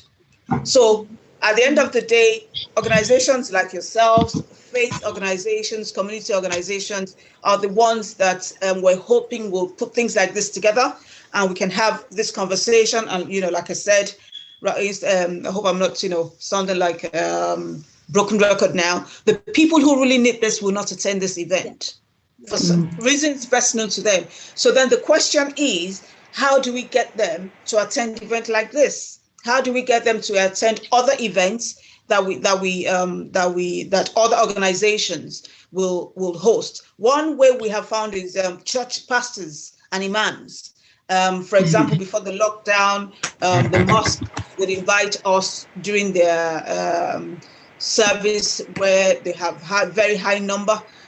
Churches as well will invite us to Sunday service. So instead of the pastor will just, where they give maybe 1 hour for sermon, the pastor will deliver his sermon for 5 minutes and say, this is a sermon as well, and give us that platform. So those are the ways in which we have been able to reach people. But if other people have other ideas, yes, we've gone virtual, and that's why I said to Mercy to please share with us virtual surgeries, because some communities have actually started doing virtual surgeries because of obviously COVID. So, and going with the times, everything has gone virtual now. So yes, we can still have surgeries, and the surgery actually allows people to have one-to-one with our officers without judging you. It is voluntary. People have come and not given their names and just come for direction, because what we say is we cannot give you advice because that would be conflict of interest, but we can point you in the right direction. And the reason why I say that is when people come, most of the time they never give us the full information. So when we go by what they've given us and try to give them guidance, and then they go and then add whatever they've missed from telling us, and then they say, oh, I've gone through what this was, and they paint a scenario where Home Office official gave me this, and it doesn't work the way they expected. They then turn it around to accuse us. So that is why we don't give advice. We point people in the right direction. We look at your case and say, have you considered this? Have you considered this? At the end of the day, there are times we'll say, go speak to a solicitor, but please, if you're going to speak to a solicitor, the Law Society website is there. Check them out, type their names in there. If they have been struck out, you would know. Even OISC, that is the Office of Immigration Commission, type people's names there. A lot of people have been struck off that list as well. You can check it out or go via referral. But the person who is referring you, be sure that this person has used that service, not that Mr. A gave to Mr. B, Mr. to the 10th level, and then you can't even trace where it started from. And the reason why we refer people to Obaseki solicitors is because they give free legal advice. We as Home Office cannot recommend any solicitor, but because they do free legal advice, that is why we mention their names. That just occurred to me that let me just clarify that before they say we are directing people to a particular solicitor. No, they give free legal advice. That is the only thing, the only reason. Now, whatever you do after that free advice they give you is between you and them, has nothing to do with us, please. So, Mercy, do you want to talk more about the virtual surgery? Because I know you had one over the weekend. Yeah. Well, normally, like Yemisi said, we have surgeries where people come and speak to us one-to-one. I normally cover North London, so from Enfield to Tottenham, all those areas. I used to have a monthly one in the Catholic Church, St. Melita's Church, near the South Tottenham train station, going up to Stamford Hill. Yeah, the Catholic Church there, I used to have one there. At the moment, because of COVID, it's very difficult. So we've started virtual one. I'm currently doing that with a charity for Albanians. So obviously, as a charity, you can create your own surgery with us, and then we can have a virtual one. That is when we can address one-to-one, one-to-one cases. So we have our first surgery on Saturday. That's normally based in the Arc in Edmonton. But of course, it was virtual. We had about 5 or 6 people. It was interesting. The first one was a bit difficult because they couldn't get in, but afterwards it was fine. It was, on video. We spoke to them. We took notes. They took notes. Whatever. It was fine. Absolutely fine. In fact, I'm beginning to enjoy this one because I don't have to leave the house. Normally. On Saturday afternoon, it starts normally from 2, and it's 45 minutes drive from Essex. So I actually quite liked it. I had a pot of tea and everything. And the only problem is sometimes people come and see you and they're very emotional and they are crying. If they're sitting in front of you, it's quite special. You can sometimes little things, as human beings, you can encourage them, you can calm them down. When you're on video, that personal, that personalization is taken away. And that was the only difference. But other than that, they left happy, they left with the correct information that they came for. So if you think, Saffron, if you think this is something that you would be interested in, then you have to start your own surgery maybe once a month, and then we can have one. So that is the way forward. Obviously, at some point when we come back to meeting people face to face, like I said, that is probably the ideal. Yeah. But virtual also works fine. The whole point is getting information to people. Mm-hmm. Whichever way they get that information and help them is more important, I think. Yeah. But I like it. I mean, the charity organized it very well. They gave us details of people beforehand because I think they normally advertise on Facebook. So people contact them and then they take all the information and then they give them the dial-in information to join. So on the day, we 2 to 3, we had somebody, and then 3 to 3:30, another person. So we gave them the time slot. So as soon as we hit the time, we quickly wrap it up. As soon as they leave, the next person comes in, and then we just admit them in, and then when they go out, we let them out. So it was all safe and it was fine, and everybody left happy. Brilliant. Yeah. Yeah, that would definitely be something we will be looking to do. Yeah, that is the best. And, those of you listening as well, it doesn't have to be just the charity, the churches. Yemisi said something about that lady who was in domestic servitude. Mm-hmm. I mean, I met her myself and I didn't even know what to make of her story. I will never forget. I can still see her sitting in the sofa with me at the reception area talking. And Yemisi said something about the churches. My goodness, we are the biggest church community in the UK by far. We go to church probably more than any community. We see, but we don't see. Why? How could you miss something like this? A church is supposed to be a community where we share happiness, we share faith, we look out for each other. Why are we not picking? There are children being abused in church and we don't see it. Are we actually blind to these things on purpose? I really don't understand why nobody. I mean, if this woman is coming to church and prayer meetings and this lady doesn't come with them, only comes on Sundays, and I mean, couldn't you pick anything? We need to open our eyes as a community. We need to use the church more. It's not just for, it's for communion. Communion means so much more than just going to pray. Let's get if there is let's get somebody in to come and talk to us. There are churches, we've been to one which invited somebody from DWP. Yep, so we went to one, there was a presentation from DWP. There was us. The church, it's not just for communion. Communion means a whole lot of things. It's a community. So I've been to one where social services were present. Mm-hmm. I was there and there was a solicitor and another, team. You can bring people from all walks of life. Somebody even came to talk about jobs from the job center.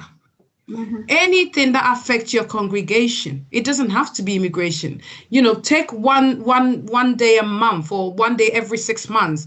Bring social services, bring this, bring that, and then do a panel like we did in this church in Stamford Hill, Kingsland Road, and talk about everything and anything, because this is important. And you know what? You get more congregation, people respect you more as the leader of the church if you are this forward. Otherwise you become a dinosaur and you just lose your congregation because everybody else is doing that. I remember in the 90s, I'm not going to mention that church, but it was a Nigerian church, and they used to bring a particular shop, I will mention that, to show people how to dress for interviews, how to power dress in the 90s. At that point, this was profound. I mean, I didn't go to that church, but there was somebody I worked with who told me, and I was like, wow, they were so forward. And it's one of the biggest churches in the UK. And I can understand why. This is only a small part of course, what the church is, but it makes the biggest difference. Show that you care for these people. Bring somebody to talk about well-being and eating habits, everything. It should encompass everything, not just preaching. So these are things that when we go back to our churches, we need to put that to our leaders. We need to put that to our deacons and deaconesses, that there are other ways that we can be a church other than just preaching. And we need to look out for each other's well-being as well.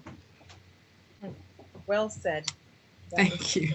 To do. Thank you so much, Mercy. Yes, Yemi, go ahead. Let me hand over. Oh, I was just going to say that I know she said Mercy said about churches and also mosques as well, because we have a link to a few of the mosques, and it's this faith-based organizations that they need to be more holistic in their interactions and engagement with their parish or their I don't know what we would call it, people who come to their places of worship. It is. It is important. You're so correct. So correct. It is important. We don't use it enough. It's all about preaching. No, there is much more to communion than just preaching. It's looking out for each other. Much more. We had a Zoom in the earlier days. I can't believe I'm saying that. But when we had a Zoom in the earlier days, we actually came on the issue that places of worship have metamorphosized into social care arenas where everybody brings their issues. There is no put 10 issues down in a congregation. There will be somebody who has or will go through that. So it has to. We have to start looking at places of worship as places of interaction more than just That's right. You've got to understand that within our community, with an illness, you'll be surprised that within our community, they would go to their pastor, their place of worship, before they will go to a doctor. That is how ingrained into the faith that we are. So I think we need to leverage that, because if that is the case, then what we need to be doing, like you're rightly saying, is putting it out there, liaising with the clerics, liaising with the pastors, the priests, the imams, the rabbis, right across the faith organizations, and putting this out there. So I think we are in the process as we speak of doing our faith. We have faith workshops coming up. We have been in contact with some imams and some of the pastors, and we will definitely we're going to slip immigration in, because it needs to be. I think we need to start having these conversations. The holes I'm talking about that were present 20 years ago are still there 20 years later. And it boggles my mind, because I'm thinking, well, 3 of you are on here now, very experienced, been in your roles for years, but we are still addressing some of the same, issues. So I just think, and I would just say to the community, to our listeners out there, we will be offering the guidance, support, and advisory service that we offer, and it will be signposting you. So if anybody, obviously, because it's a public forum, and I can understand that there are some certain things that would not want to be discussed here and now, please feel free to reach out to Saffron via our social media, and you've got our numbers, our emails, and we will definitely signpost you to the team, to Yemisi, to Janet, and to Mercy, for any issues. So feel free to please reach out to us. And obviously, thank you, ladies. We will definitely be linking you in any way, shape, or form, depending on the referrals that come through, that come our way. Yes, Yemi? Mercy, can you please let us know when the next I was going to say safeguarding community engagement is? Yeah, I will let you know. I don't have the date, but I will let you know. Please, okay, that's we can put it out to also. Following on to what you just said with regards to the faith leaders, just so you know, some of the imams are on top of things. We've had surgeries in most mosques in London for years. In fact, they were the first people to open their doors to us. And the Gujarats, they are doing amazing. It's only the churches. I have no I don't know why, but the imams, the mosques, and the Gujarats are the top ones. We have some of them we have every week. Yeah, so they're already on top of things. It will surprise you. They're already on top of things.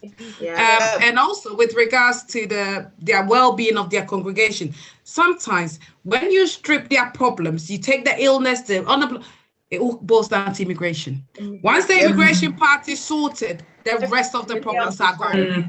Because now they're scared to go to hospital, they're scared to do this, they don't have money for this, and they're stressed. You know, once the immigration part goes, everything disappears. It's sorted. So get to the root of you know, instead when you of talk about them being stressed, it is such a big one because Mercy and I used to work in Newham. We had the opportunity and the honor to train all the imams, the mosques. They actually gave us their prayer room to deliver safeguarding training. So all the private schools, they were trained. They were so welcoming.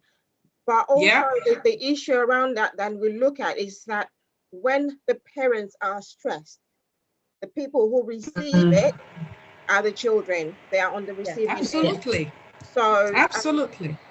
That's one of the reasons why we can I just say that the churches are beginning to come on board now, and I'll give it to RCCG, and recently the CNS Church through CNS Church is a white garment church. There's a guy who has taken us into the CNS Church, but we still have other denominations, you know. I don't want to, you know, but RCCG, they have been on top of the game. So I would, you know, shout out to RCCG and to Cherubim and Seraphim Church. Can you so we just need the others, please, so that we can engage them on some safeguarding workshops. That would be most helpful. No, that's fine. I mean, RCCG invited me to. They have an event in. I'm not a member of RCCG, by the way, but they were the first to open their doors to me. No, they were the first to open their doors to me, and they invited me to this event in Bournemouth, which they have every April, and they had over 3,500 people there, and these are their deacons and pastors from all over the UK and Northern Ireland. And I went there and I said thank you to them. I said even my own church, as at that time, had not given me the platform. RCCG was the first one, yes, to give me the platform. I went through the guy who is considered to be the head. What's his name again? Oh God, how can I forget his name? Agu. Okay. Pastor Agu. I went through him and he opened, you know, he invited me to that conference in Bournemouth. And since then, I've been to RCCG all over the country, all the way to Scotland, Edinburgh. So we just need the other churches. Like you said, the African churches, I think if you count them, I think they have the highest number in the UK. Yes, we do. We agree. Okay. Awesome. Please, that's it. Thank you. Thank you so much. This has been mind-blowing. I know from the feedback we're getting on Facebook, A lot of people have been so informed today. And I'm sure it's not going to end here. There'll be a lot of back office work for us. So please get ready. Yeah. Let me see. I know your line is not 24/7. We'll try and keep it 9 to 5. It's 9 to 5. A minute after 5, I'm not going to pick it. And a minute before 9, I will pick it. Thank you so much. But yeah, just on behalf of Saffron, Yemisi, Janet, and Mercy, we say thank you. Thank you so much. This was an immense forum, and we will hope to do it again. That's to bring you back, and let's see. Because what I like to do is, we talk about things, we research, we put these interventions, and you've got to see, have they worked? We review them. We're talking about the holes from 20 years. It would be lovely if in 3 years time, I still want you ladies in work, but not, don't want to make you redundant. We want to make sure that we want to make sure that you are not enforcing anymore. You're engaging. You understand. We've always done that. Yeah, but what we want to do is to make sure that when people are, we don't want to be talking about you have overstayed your visa. You should know before coming in that is not an option. We don't want to be having those kind of conversations. So hopefully we can work closely together, Saffron and yourselves, and we want to be that bridge within the community, between ourselves and yourselves. And I love what you said. You're not there to make people feel unhappy or to issue out draconian ways. And we don't want to see you as that. We want to see you as an accessible part of the community. And that is the message I hope that we've been able to put out there today, and that we see you as a friend within the community.